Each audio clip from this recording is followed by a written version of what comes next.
Doctor Vinnakota Sriprakash Microcare ENT hospitals Maurya foundation తరపున decibel dash 2025 run for hearing conduct చేయడం జరుగుతున్నది. గచ్చిబౌలి స్టేడియంలో మార్చి 2న అంటే ప్రపంచ వినికిడి దినోత్సవం సందర్భంగా వరల్డ్ హెల్త్ ఆర్గనైజేషన్ WHO టైఅప్తో ఈ కార్యక్రమం చేయడం జరుగుతున్నది. Run for hearing. ఈ రన్ ఫర్ హియరింగ్ అనేది వినికిడి లోపము అవేర్నెస్ కోసం. వినికిడి లోపము మన దేశంలో దాదాపుగా 500 మిలియన్ల మంది సఫర్ అవుతున్నారు. అలాగే ప్రపంచవ్యాప్తంగా లక్షలాది మంది ఈ వినికిడి లోపంతో బాధపడుతున్నారు. NSS అంటే నేషనల్ శాంపుల్ సర్వే ఆర్గనైజేషన్ ప్రకారము 6.3% of Indian population are suffering with severe hearing loss.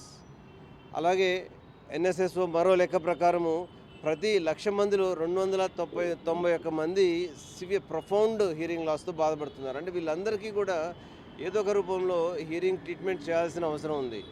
Hearing AIDS కావచ్చు, సర్జికల్ ఇంటర్వెన్షన్ కావచ్చు, కాక్లియర్ ఇంప్లాంటేషన్ కావచ్చు, ఇటువంటి కాస్ట్లీ ట్రీట్మెంట్స్ చేయాల్సిన అవసరం ఉంది. వీళ్ళందరికీ కూడా ఈ ట్రీట్మెంట్ చేయకపోతే వాళ్ళే బర్డెన్ అవుతారు, వాళ్ళ ఫ్యామిలీకి బర్డెన్ అవుతారు, అలాగే మన ఇండియన్ ఎకానమీకి కూడా బర్డెన్ అవుతారు.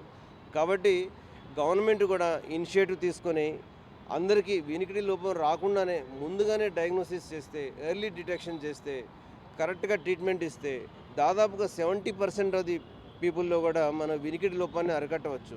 ఎస్పెషల్లీ చిన్నపిల్లల్లో నేషనల్ ఇమ్యునేషన్ ప్రోగ్రామ్ ఎలా ఉందో వ్యాక్సినేషన్ గురించి, అలాగే వినికిడి పరీక్ష గురించి కూడా సెంట్రల్ గవర్నమెంట్ దేశవ్యాప్తంగా ఇది మ్యాండేటరీ రూల్ చేయాల్సిన అవసరం ఉంది.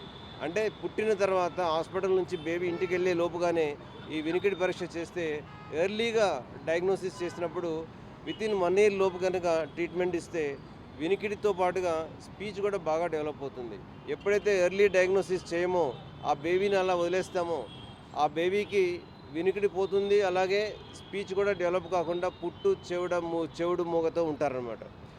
అటువంటి బేబీ వాళ్ళ ఫ్యామిలీకే కాకుండా దేశానికి మొత్తానికి కూడా ఇట్ ఈజ్ ఎకానమిక్ బర్డెన్. కాబట్టి గవర్నమెంట్స్ కూడా ఇనిషియేటివ్ తీసుకోవాలి.